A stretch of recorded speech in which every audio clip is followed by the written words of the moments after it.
New topic? AMA? Yeah, let's do another one. Let's start with Merca. Do you think 21 is a good drinking age, and why? If not, what age would be good? I think the best drinking age would probably be 19. Because you don't want 18-year-olds, I don't think, because they're just going to sell it to all the other high schoolers. And granted, some kids turn 19, so it's not the biggest deal. And 21 is just too late, because then it's repressed enough to where people are just getting out of control all the time, where it's like, woo, this is still forbidden and taboo. But it'll never change because everybody's so staunch about it. Like, before I was of legal age, I was like, oh, I would defend other people to, like, drink when you're 18. You shouldn't be able to fight for your country and blah, blah, blah, not get a beer. Whatever the fuck. But once you turn 21, you don't care anymore because you're good.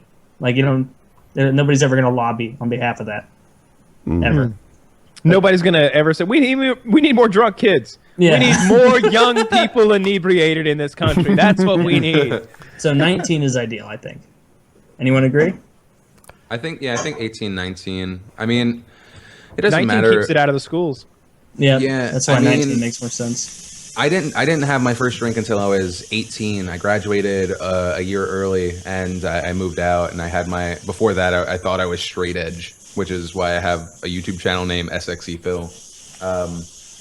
But everyone I know started drinking when they were like 14, 15, 16, which to me sounds crazy. Yeah. I started at 13. Yeah. See, I mean, everyone starts so young, it almost doesn't even matter. I didn't like alcohol though, so it just wasn't a problem. Like there was alcohol readily available in the house. Like I could easily like take it from the fridge or the cabinet, but I just didn't want it. I didn't like alcohol either. I guess I liked being drunk, but I think what I really liked was being bad. I just did bad shit all the time.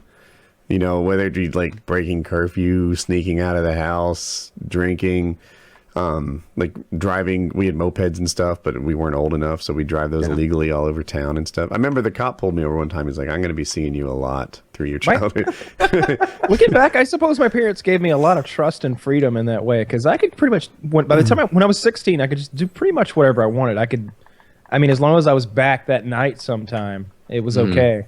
As long as I didn't like I had to explain myself if I was going to not be there the next day. But other than that, I could really do whatever I wanted to, I think. I also was given a lot of trust, but I didn't earn it at all. It was easier.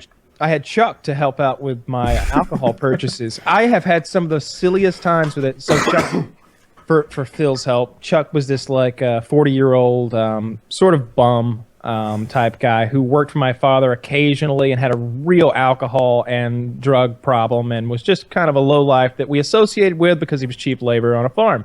So he was my alcohol source, right? So 16-year-old me can go get fucking Chuck and be like, "Hey, Chuck, you want to ride to the liquor store?" "Hell yeah, man." So you just put Chuck in the car. And so there were all these occasions when, like I said, I didn't want any alcohol, but I had girlfriends who wanted alcohol. So I'd have like 3 good-looking girls in the car, plus Chuck. And so Chuck thought I was just a pimp. He thought that, like, every time I was showing up with, like, a new group of girlfriends. But in reality, they were maybe one girlfriend and a couple of her friends or something like that. But I was their alcohol source via Chuck.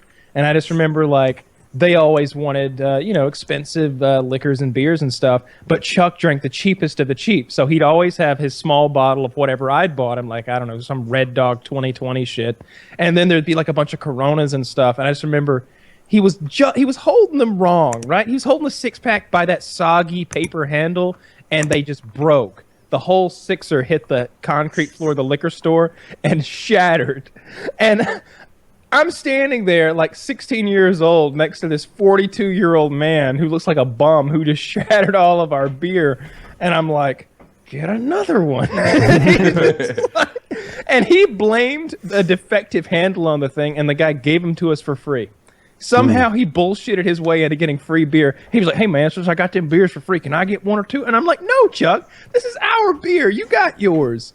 But every time we went to the liquor store, for some reason, the liquor store guy had to know that we were facilitating like underage drinking via our friend Chuck, because we were just such a motley crew.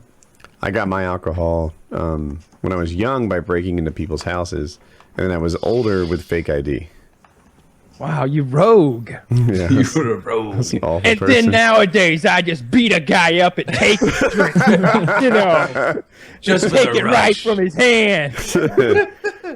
I think the big reason I stayed away from booze for the longest time is my mom and like my slew of stepdads had problems with it. And so I always associated drinking with crazy people.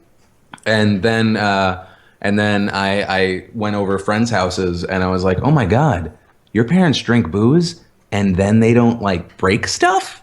This is the most amazing thing on the planet.